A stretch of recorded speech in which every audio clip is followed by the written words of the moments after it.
Claves de la semana. Seguimiento de noticias internacionales elaborado por CESCI. Internacional. Precio de los alimentos.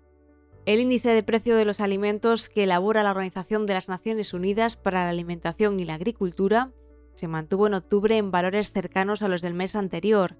Se trata del cuarto mes consecutivo de relativa estabilidad, un comportamiento opuesto al vertiginoso encarecimiento registrado en la primera mitad del año. Según estos datos, el precio de los alimentos se encuentra un 15% por debajo respecto al máximo alcanzado en el mes de marzo. En comparación con el mismo mes del año anterior, el índice se sitúa ligeramente por encima, en torno al 2%. Sin embargo, el comportamiento varía entre las distintas categorías. En términos intermensuales, el precio del trigo ha aumentado un 3,2% y el precio del maíz un 4,3%, debido a la salida de Rusia del acuerdo internacional que permitía las exportaciones de grano de Ucrania desde sus puertos en el Mar Negro. También ha afectado, aunque en menor medida, la revisión a la baja de la producción en Argentina, Estados Unidos y en la Unión Europea. El encarecimiento de los precios de los cereales se compensó con el abaratamiento de los productos lácteos y de la carne como consecuencia de la debilidad de la demanda, especialmente de China. Latinoamérica. Brasil. Comienza la transición. El equipo de Lula da Silva, liderado por Geraldo Alckmin, que ocupará la vicepresidencia en la próxima legislatura, se reunió el pasado 3 de noviembre con el gobierno de Bolsonaro en el Palacio de Planalto, en Brasilia. El futuro número 2 señaló poco después que el mandatario se ha comprometido a colaborar para que el traspaso de poderes sea fluido. Esta es una buenísima noticia tras el silencio abrumador del presidente las 48 horas posteriores a conocer su derrota. Esta anómala reacción alimentó los temores de que se negase a aceptar el resultado e incluso alentase un golpe de Estado. Durante toda la semana pasada, Brasil ha sido escenario de bloqueos y cortes en carreteras de todo el país por parte de los simpatizantes del ya expresidente en protesta por los resultados de la segunda vuelta celebrada el pasado 30 de octubre. Bolsonaro ha señalado que comprende las preocupaciones legítimas de los manifestantes, pero hay que respetar los derechos de las personas que necesitan desplazarse y tratar de no afectar a la economía del país. Las 7 semanas que restan hasta que Lula tome posesión el próximo 1 de enero son todavía delicadas, como también lo será el arranque de la legislatura. El líder del Partido de los Trabajadores tomará las riendas de un país profundamente fraccionado y tendrá que negociar con un parlamento controlado por el centro-derecha, que exigirá contrapartidas para cualquier reforma que el Ejecutivo pretenda aprobar y fiscalizará de cerca su actuación. Colombia. Reforma tributaria. La Cámara de Representantes aprobó el pasado 3 de noviembre la reforma tributaria presentada por el Gobierno, tras un debate de más de 22 horas con 125 votos a favor y 20 en contra.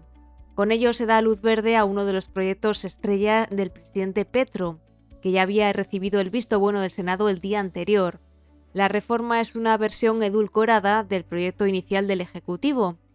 Algunas de las iniciativas más polémicas han sido abandonadas o suavizadas para alcanzar los consensos necesarios en un Parlamento muy fraccionado.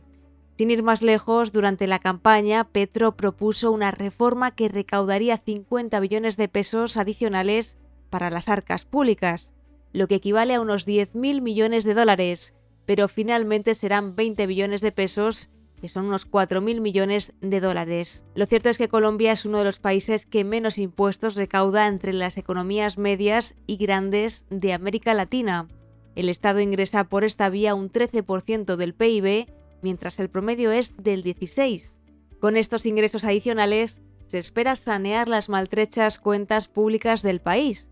El FMI prevé que este año el déficit público ascienda al 6,4% del PIB y la deuda al 61% del PIB. El rápido aumento del déficit y del endeudamiento públicos y la percepción de riesgo del país condujeron a la pérdida del grado de inversión el año pasado. Esta reforma se articula en torno a 3 ejes. En primer lugar, en línea con el objetivo de Petro de una mayor protección del medio ambiente, se aumenta la imposición sobre los hidrocarburos. Las rentas de las empresas petroleras serán gravadas entre un 35 y un 60%, dependiendo del precio internacional del crudo, y las regalías que pagan a las regiones donde explotan recursos ya no serán deducidas de sus impuestos. Ocurre igual en el caso de los productores de carbón, con la diferencia de que el impuesto a la renta será de entre un 35% y un 45%. Las mineras tampoco verán las regalías deducidas de sus obligaciones de renta. En segundo lugar, se aumentan los impuestos a la renta de los más ricos como vía para lograr una mayor justicia social. Además, las ganancias ocasionales derivadas de ventas o herencias pasarán de pagar el 10% al 15% y se aumenta el impuesto a los dividendos empresariales. Sin embargo, se ha retirado la propuesta inicial de gravar las pensiones más altas. Por último, para incentivar modos de vida más saludables, se eleva el impuesto a ciertos productos como las bebidas azucaradas, los alimentos ultraprocesados y los plásticos de un solo uso. Nicaragua. Elecciones municipales fraudulentas. Sin competencia. Con estas palabras han calificado los organismos de observación las elecciones municipales convocadas por el Consejo Supremo Electoral de Nicaragua para el pasado domingo 6 de noviembre. Supuestamente el Frente Sandinista, el partido gobernante, competía contra otros 5 partidos por la elección de 6.088 cargos públicos entre concejales y alcaldes de 153 municipios del país. Una vez más, los comicios han sido una pantomima. De acuerdo al Observatorio Independiente Urnas Abiertas, la votación se realizó bajo un control absoluto del gobernante Frente Sandinista. Las personas estuvieron vigiladas por el oficialismo cuadra a cuadra para obligarlas a votar o para asediarlas en caso de ser opositores. Estas elecciones municipales se producen exactamente un año después de las elecciones presidenciales en las que Daniel Ortega fue reelegido por tercera vez, unas elecciones que fueron calificadas como una farsa por la oposición y desconocidas por al menos 40 países de América y Europa. Asia. Pakistán. El atentado contra el ex primer ministro agrava la tensión política. Imran Khan, destituido como primer ministro en una moción de censura parlamentaria en abril, sobrevivió el pasado 4 de noviembre a un intento de asesinato durante una marcha de protesta en Islamabad a manos de 2 asaltantes. La marcha, que duraba ya una semana, tenía como objetivo forzar al gobierno del primer ministro Shehbaz Sharif a convocar de inmediato elecciones generales anticipadas. Khan, que viajaba en un contenedor montado en un camión modificado para crear una plataforma, sufrió múltiples heridas de bala en la pierna. En el tiroteo también hubo un muerto y varios heridos. Khan y su partido, el PTI, acusan a la clase política, incluyendo a un alto cargo militar, al ministro del Interior, Rana Sanaullah, y al propio Sharif, de ser los responsables del incidente. Sharif y Sanaullah niegan su implicación y, al igual que los militares, han condenado el ataque. Mientras tanto, las protestas por el tiroteo están teniendo lugar en todo el país y algunas se han vuelto violentas. Corea del Norte, Corea del Sur y Japón. Diplomacia de intimidación. El pasado 3 de noviembre, Corea del Norte disparó al menos 3 misiles balísticos, incluido un posible misil balístico intercontinental fallido, avivando las ya elevadas tensiones en la península de Corea. La demostración de fuerza se produjo un día después de la serie de lanzamientos más intensa en la historia reciente de Corea del Norte, cuando Pyongyang disparó al menos 23 misiles y 100 proyectiles de artillería hacia el oeste, en el Mar Amarillo, y hacia el este en el Mar de Japón. En total, Corea del Norte ha disparado esta semana más misiles que durante todo 2017, cuando realizó su última prueba nuclear. Corea del Sur respondió a la salva, disparando 3 misiles de precisión aire-superficie en aguas al norte de una frontera marítima en disputa entre ambos países. Además, Washington teme que Pyongyang esté a punto de realizar una nueva prueba nuclear. En Japón se vivió una jornada de tensión el jueves por la confusión después de que Corea del Norte lanzase lo que Corea del Sur sospecha que era un misil intercontinental que parecía dirigido a sobrevolar Japón, pero que finalmente tuvo un vuelo fallido. Aún así, Japón emitió alertas de evacuación en las zonas centrales y norte del país. Los expertos comienzan a temer que estos ejercicios militares de intimidación terminen provocando un incidente que desemboque en un enfrentamiento real. China-Alemania. Polémica visita. El canciller alemán Olaf Scholz se reunió el pasado 4 de noviembre con el presidente chino Xi Jinping. La visita de la delegación alemana está siendo muy controvertida por diversos motivos. Para empezar, coincide con un reciente artículo de opinión del propio Scholz en el que critica la deriva marxista-leninista de China en el último Congreso del Partido Comunista y aboga a favor de que la industria alemana reduzca su dependencia del país asiático, especialmente en tecnologías de vanguardia. Sin embargo, esta semana defendió su decisión de visitar esta región, sugiriendo que las conversaciones con Xi eran necesarias para calibrar mejor la posición de China frente a Occidente y la invasión de Ucrania por parte de Rusia. Un funcionario de la Cancillería alemana ha asegurado que es un viaje de exploración para averiguar en un intercambio personal cuál es la posición de China, hacia dónde va y qué formas de cooperación son posibles. A pesar del lenguaje crecientemente hostil, lo cierto es que Alemania también desea asegurar las cadenas de suministro y los importantes intereses económicos de la industria alemana en China. No obstante, los más críticos a esta visita señalan que este enfoque socava el mensaje de crítica y presión diplomática a China dentro de la Unión Europea que lideran precisamente Alemania y los países nórdicos, así como sus esfuerzos en general por adoptar un enfoque más basado en valores en sus relaciones con Pekín. Europa del Este CEI.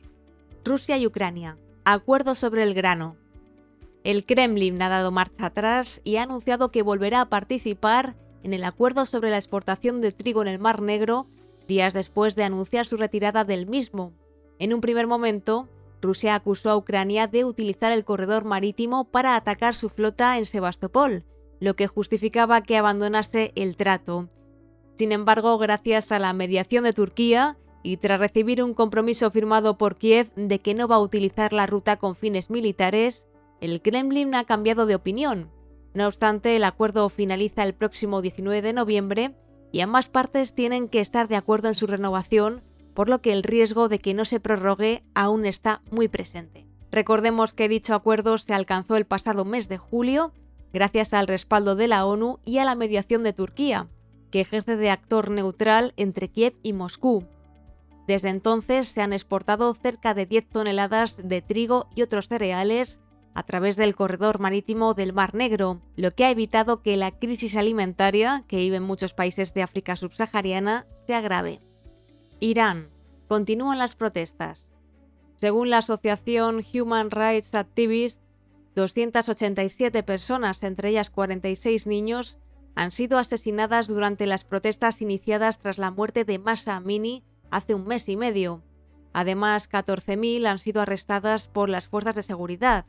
El Tribunal Revolucionario iraní anunció la semana pasada que 1.000 manifestantes serán procesados en las próximas semanas. Algunos detenidos se enfrentan a delitos de guerra contra Dios, corrupción en la tierra y lucha contra el gobierno islámico, todos ellos castigados con la pena de muerte. A pesar de la represión adoptada por las autoridades, las protestas a lo largo del país continúan, encabezadas por la población joven y especialmente por las mujeres. Sin embargo, en la actualidad resulta extremadamente difícil que las movilizaciones vayan a desestabilizar al régimen de los ayatolás y de la Guardia Revolucionaria. A diferencia de las manifestaciones que dieron lugar al derrocamiento del Shah en el año 79, la actual ola de indignación carece de personalidades o líderes políticos que capitalicen el descontento de la población.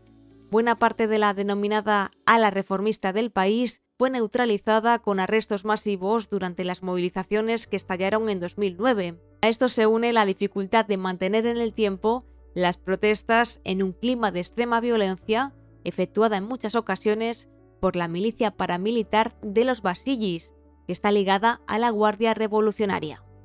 Israel. El retorno de Netanyahu. El país hebreo celebró el pasado 1 de noviembre las quintas elecciones legislativas desde 2019, el último capítulo del agitado ecosistema político israelí. La convocatoria tuvo lugar después de que a finales de junio el gobierno de coalición, que aglutinaba a 8 organizaciones políticas de diversa ideología, se disolviese apenas un año después de su formación, debido a las diferencias en torno a la legislación que regula los derechos civiles de los colonos de Cisjordania. Las elecciones estuvieron nuevamente marcadas por la polarización entre los seguidores y los detractores del ex primer ministro y líder del partido conservador Likud, Benjamín Netanyahu. Según los resultados oficiales, su bloque obtuvo un respaldo mayoritario al lograr 67 de un total de 120 escaños. En concreto, el Likud fue el partido más votado con 32 asientos. Los otros 3 partidos alineados lograron 35 diputados, por encima de lo previsto en las encuestas. El resultado fue especialmente favorable para la organización ultraderechista Sionismo Religioso, que se ha situado como la tercera fuerza política del Parlamento israelí. Este éxito se ha sustentado, en buena medida, en el meteórico ascenso de su número 2, Itamar Ben-Gvir, quien ha eclipsado la campaña electoral con su discurso ultranacionalista y racista. El político ha sido imputado medio centenar de veces y condenado en 8 ocasiones por diversos delitos, como incitación al racismo, vandalismo y apoyo a una organización terrorista. Durante la campaña electoral, Ben-Gvir empuñó un arma durante la visita al barrio de Sheikh Jarrah, en la Jerusalén ocupada, e instó a los colonos israelíes a disparar a los palestinos que tirasen piedras. Por su parte, el apoyo a los 8 partidos que formaban la coalición que gobernó el país en el último año ha descendido hasta los 50 escaños. Estos resultados allanan el camino para la vuelta al poder de Netanyahu, que es el líder que ha ostentado la jefatura del Estado durante más tiempo en la historia de Israel.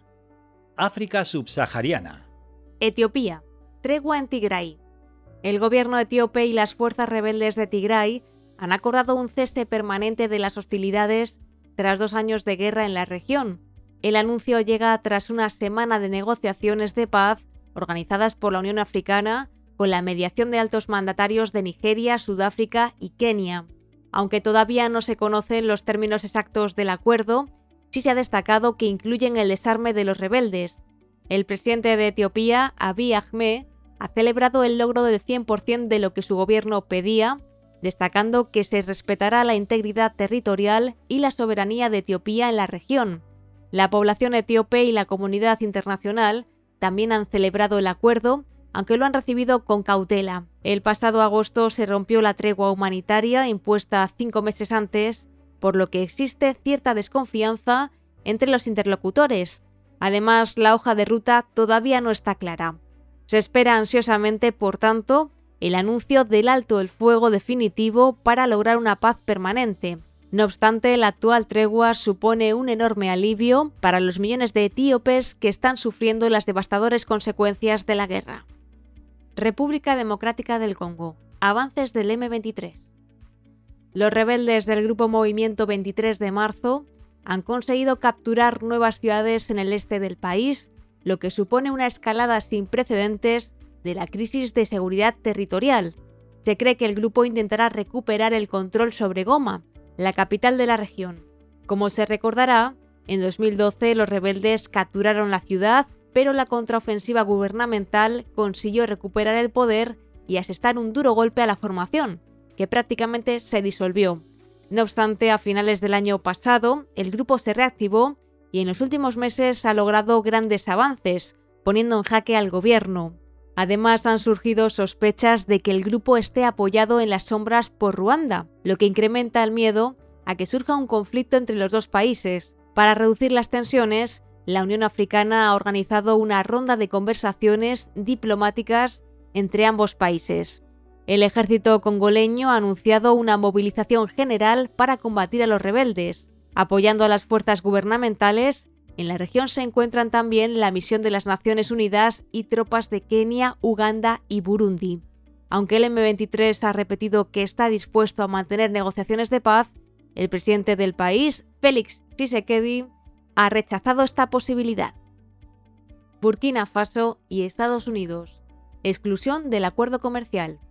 Washington ha anunciado que Burkina Faso quedará excluida del programa African Growth Opportunities, un acuerdo comercial con naciones africanas que está en marcha desde el año 2000 y cuyos beneficiarios se renuevan anualmente.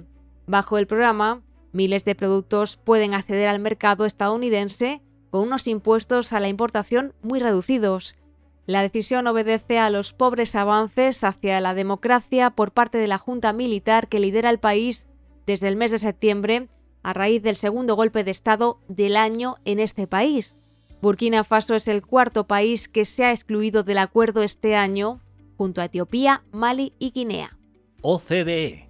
Estados Unidos, sin visos de frenada.